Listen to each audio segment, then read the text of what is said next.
हे भौजी अंगनाली पायदा घरे आई है भवानी। हे भौजी अंगनाली पायदा घरे आई है भवानी।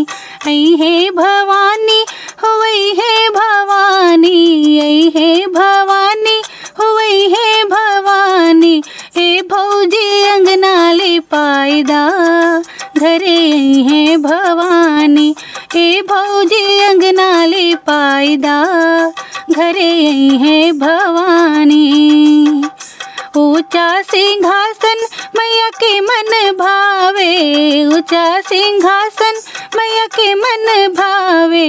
मोतियन चौका पुरायदा घरे आई है भवानी। मोतियन चौका पुरायदा घरे आई है भवानी। अंगने में बेदिया बनाईदा घरे आई है भवानी। ए भौजी अंगनाली पायदा घरे आई है भवानी। माटी का कलसा मैया के मन भावे। माटी का कलसा मैया के मन भावे। विद्या पे कलसा धराईदा घरे आई है भवानी। कलसा पे नरियल धराईदा घरे आई है भवानी। ए भौजी अंगनाली पायदा घरे आई है भवानी। लाले चुनरिया मैया के मन भावे। लाले चुनरिया मैया के मन भावे। कलसा पे चुनरी ओढ़ाईदा घरे आई है भवानी। कलसा पे चुनरी ओढ़ाईदा घरे आई है भवानी। मैया के चुनरी ओढ़ाईदा घरे आई है भवानी। ए भौजी अंगनाली पायदा घरे आई है भवानी।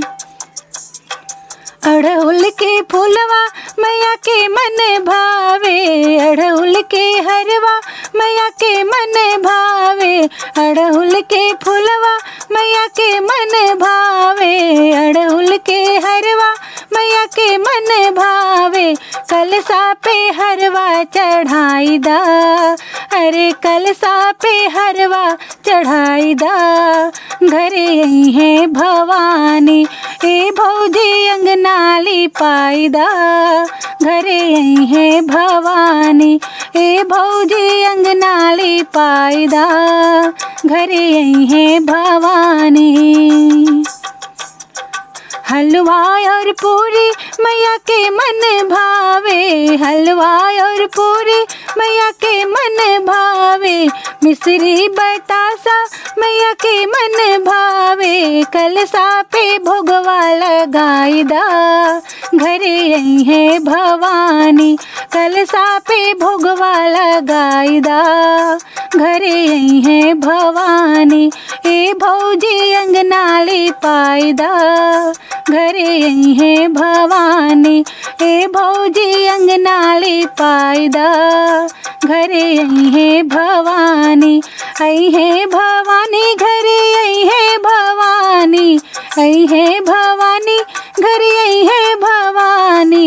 ए भौजी अंगनाली पायदा घरे आई है भवानी। ए भौजी अंगनाली पायदा घरे आई है भवानी।